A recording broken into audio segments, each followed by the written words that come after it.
13 ABC. Conklin and Company with 13 ABC Action News anchor Lee Conklin. First with what's happening behind the headlines. And Take 3, our panel of political analysts.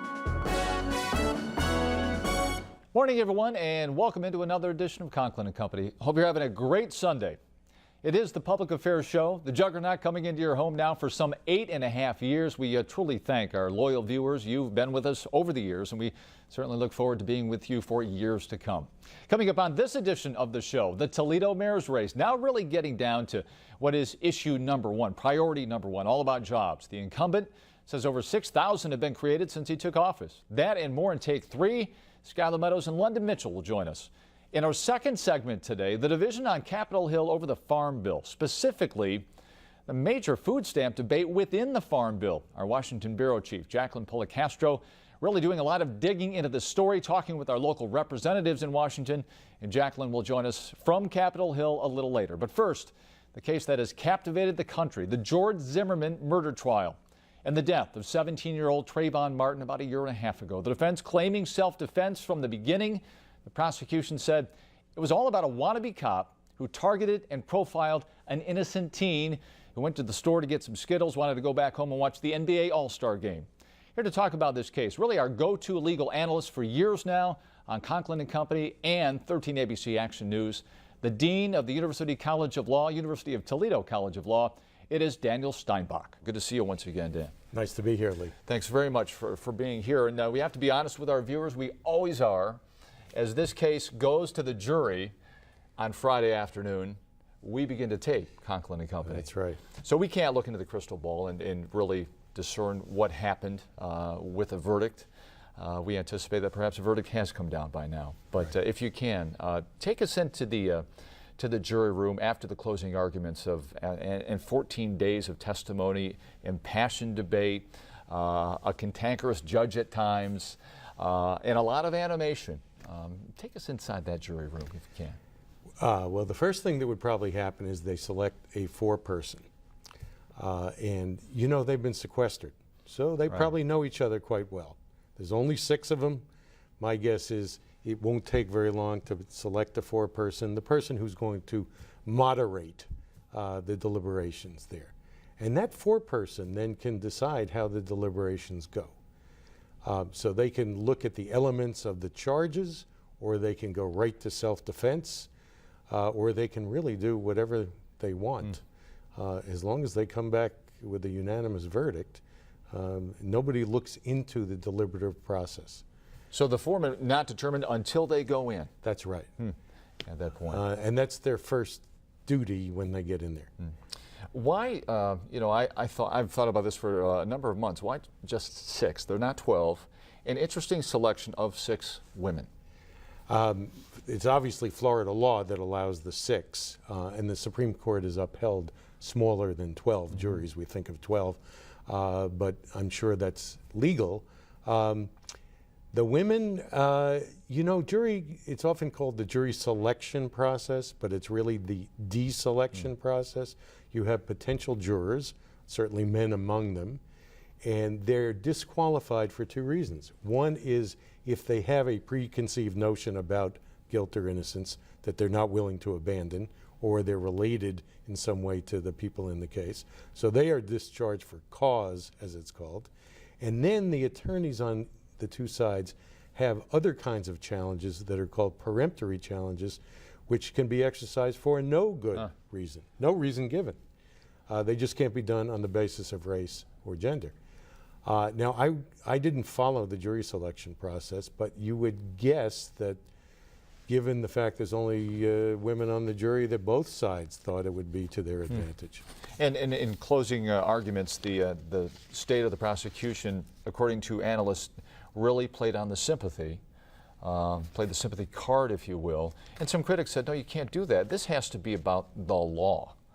But we know that sympathy is always played in these cases, isn't it? Oh, absolutely, in all sorts of subtle and not so subtle ways. To give you one indication, one of the witnesses the defense called to say that it was George Zimmerman's voice on that 911 call was a former medic who had served in Vietnam. And he managed to work that in, and how highly he thought of George Zimmerman.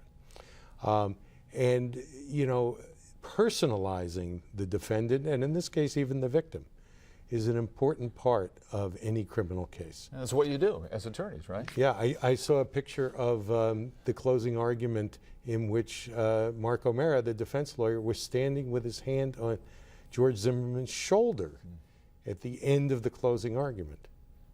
How better to vouch for somebody? Right. This is a good man. Yeah, exactly. And in looking at some of that testimony and the analysts, a lot of criticism, I think more criticism, has come on the state, the prosecution, for the way it presented its case. Correct me if I'm wrong here. And that most said there's no way, and maybe we could be wrong here on Sunday morning, there's no way that George Zimmerman would be convicted of second-degree murder in this case. Well, I happen to agree with that. I don't think there is a way because, you know, there's a lot of holes in the testimony and the facts, and this is by and large not the problem of the prosecution. It's not the fault of the prosecution. There just were two people who were witnesses to this whole event, and one of them's dead, and the other one, of course, gave his version on the videotape. I think the greatest ground for criticizing the prosecution is that they put in the videotape interview of Zimmerman. That we saw early on, right? Exactly. And it allowed, in a legal way, for the defense to get in front of the jury his version of what happened. Otherwise, he would have had to testify to get that in front of the jury. And of course, if he had testified, he could have been cross-examined.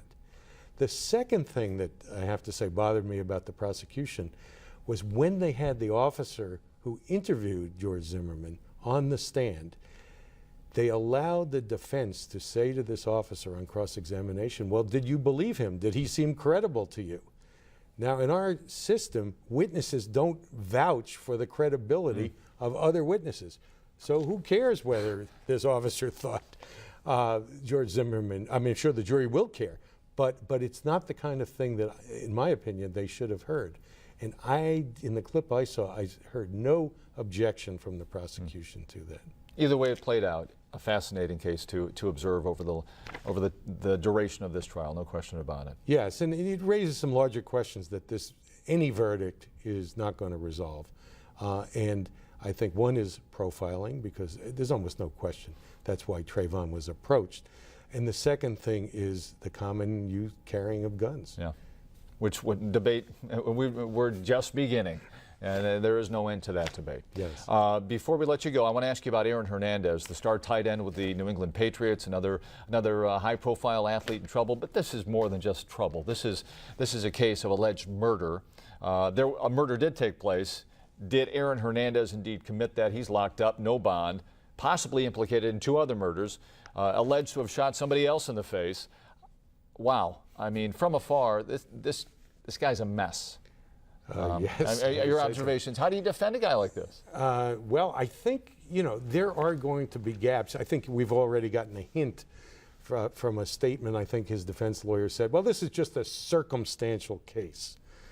There's no gun found, right? There's no gun found, and there's no eyewitness except the co-defendant. Now, if they flip the co-defendant, the guy who was in the car with Hernandez, it's essentially over for him. But I think there is strong evidence anyway. But, you know, as a defense lawyer, you work with the evidence you have, just as the prosecution in the Trayvon Martin case had to work with the evidence they had. Following that, as it progresses over the next few months, as always, Dan Steinbach, UT College of Law Dean, we thank you very much for coming in. Pleasure being here. All right, we're going to come back in just a minute, talk the debate over the Farm Bill brewing in Washington and across the country when we come back.